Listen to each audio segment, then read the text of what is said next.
Oh, you thought that whole FTX saga was over? That you were done hearing about it? No way, folks. There's still a lot that's happening every day. In today's video, we'll talk about how someone made a deepfake of the FTX founder, and we'll also talk about how FTX bankruptcy filings have shown that the situation is a lot worse than we imagined. So make sure to stay until the end to learn all about it. First up, Sam Bankman-Fried offers refund to victims. Not really. And we know this video is about FTX, not about Elon Musk. So we apologize, but we're going to have to bring the guy up. Back in the old days, if you wanted a blue checkmark on Twitter, you had to be someone important. You had to be either famous or a politician or whatever, right? But now, all you need is $8 in your bank accounts. That's pretty much it. Granted, when you click the checkmark, it tells you whether the user's paid for it or whether they've got it because they're someone important. Anyway, now that that's out of the way, let's talk about this absolutely crazy thing that just happened. An account that went by the name of Sam Bankman-Fried used a deepfake video of the guy to trick followers into enrolling in a fake crypto giveaway. Why is this a big deal? Because it felt legit. Why? Because the scammer had a blue checkmark. So a few days ago, a deepfake of the FTX founder, Sam, was circulated on Twitter. In that video, the founder of the collapsed crypto exchange stated that he was going to make his victims whole again by doubling their assets in an obvious giveaway scam. And the fact that the account was verified just made matters a lot worse. In the video, you could see Sam stating, "Hello everyone, as you know, our FTX exchange is going bankrupt, but I hasten to inform all users that you should not panic. As compensation for the loss, we have prepared a giveaway for you in which you can double your cryptocurrency. To do this, just go to the site ftxcompensation.com. Up next, the saga continues. So we all know who Bankman-Fried is. He's the self-styled altruistic so-called genius who governed the imploded FTX. The company is now bankrupt and it owes $3 billion to its creditors. Yes, that's a billion with a B. The balance sheets of this company were so absolutely terrible that experts called it a scandal that's worse than Enron. Yes, Enron is the same company that's taught us about Ethics 101. And now that FTX is on fire, folks are looking for a way to get their money back. Unfortunately, this opens the door for scammers. A user with a really shady username, S4GEETH, tweeted a video that showed Sam offering to help folks who had been screwed over by, wait for it, his own company. And as we already mentioned, this scam took advantage of the whole Elon selling blue checks for just $8 a month thing. With the press. Twitter is a war zone.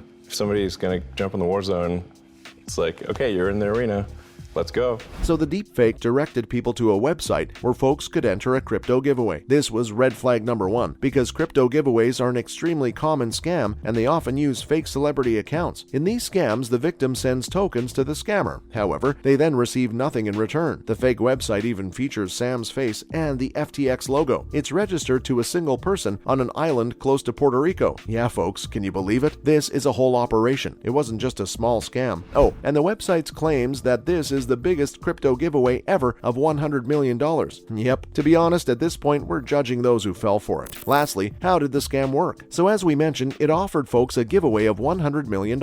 Seriously, we're trying not to judge folks, but really, do you think someone's gonna just give $100 million away? Folks, remember, nothing in life's free, ever. Anyway, the site then asked users to send the desired number of coins to a special address below. Once FTX would receive your transaction, it would immediately send the requested amount back to you. Oh, and they mentioned that you can take part in this giveaway just once. They even mentioned the words, "hurry up." Seriously, this is all just so sus. The website shows a rolling list of fake transactions. This is to entice potential victims to send them crypto. However, we're extremely happy to tell you this scam didn't work. The linked Bitcoin address got 0 tokens, and the Ethereum address just received $1,000 worth of ETH, which is a lot less than it probably cost to do this scam in the first place. Whoever was behind this did a terrible thing though, because like targeting someone who's already lost all their crypto, that just adds insult to injury. And folks, please be careful about future scams. Remember what we mentioned, there's no such thing as free money. Now that that's out of the way, let's talk about how their filings show that the situation is a lot worse than we first thought. We're going to be sharing all the craziest details with you guys. Hopefully, we all learn from this and never ever trust a shady company again. First and foremost, it's bad, guys. It's really bad. Filings from FTX now show us how they lost it all. Spoiler alert, it's a doozy. Everyone who watched the whole saga, or worse, was involved in it would probably say, well, this seems bad. Unfortunately, that would be an understatement. Among the people who were looking in sheer awe at the magnitude of this crazy disaster was the new CEO of FTX, John Ray III. Oh, funny thing, he's the bloke who oversaw the liquidation of Enron back in 2001. And despite that, he stated that never ever before had he seen such a complete failure of corporate controls. He even noted the complete absence of trustworthy financial information. Considering that he's the bloke who was in charge of cleaning up the worst financial scandal of its time. This is definitely something we need to worry about. The super fast collapse of this exchange has already sent shockwaves throughout the industry, and many clients have been hurt. While the official figure stands at $3 billion, some estimates say that losses for all the customers could be well over $10 billion,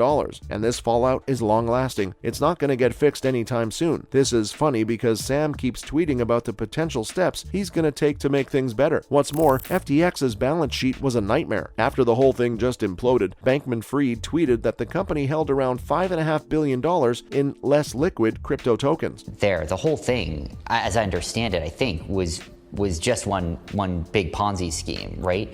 In reality, now we know that their holdings have a real value of just a little over $650,000, and given the volatility, that could go even a lot lower. And we kinda knew that the numbers were gonna be awful, didn't we? Sam kept tweeting with sus terms like rough numbers, to the best of my knowledge, and approximate. The filing showed that Alameda Research, a crypto hedge fund that also happened to be a sister company of FTX, lent $1 billion to Sam, and it lent another $2.3 billion to a company called Paperbird Inc., which is, you guessed it folks, also owned by Bankman-Fried. He wasn't even the only one though. Other employees at the exchange also received loans from Alameda. Nishad Singh, the head of engineering, got a whopping $543 million loan. And well, needless to say, it seems unlikely that these loans are going to be paid back anytime soon. Let's talk about how FTX didn't even have an accounting department. Yeah, ain't that crazy? FTX had extremely compromised internal systems, inexperienced and unsophisticated people in charge, and faulty regulatory oversight. The company, which was valued at $32 billion, didn't have a freaking accountant. Can you believe that? Who counted all those billions? The debtors are now locating and securing all materials, but it'll be quite some time before reliable figures can be produced because, well, they didn't have any proper evidence to begin with. They outsourced all their accounting to a company that had offices in the metaverse. At this point, we're just kind of speechless. So it's really obvious that they couldn't be relied on. Respond to you when you call them later or not really? Some do, some don't, and it's, always super happy to talk, but it's not generally the primary goal. Like, the primary goal is generally that I thought they would be a good legislator. Finishing up, the company may have used corporate funds to buy homes for its employees. In the filing, Ray stated that funds of the FTX group were used to purchase homes and other personal items as well. Of course, this was allowed to happen simply because they were in the Bahamas and not in a market that was regulated more tightly. But what's worse is the fact that there seems to be a lack of proper documentation for some of these transactions. Certain real estate assets were under the personal names of FTX advisors and employees, even though there's evidence that suggests that these were purchased with money from FTX. Wow, we can't wait to learn more and more about this scandal as it unravels even more. That's a wrap for this video. What surprised you the most out of everything that was revealed in the filings? Let us know in the comments below. Make sure to give this video a thumbs up and subscribe to our channel for more videos like this. See you in the next one.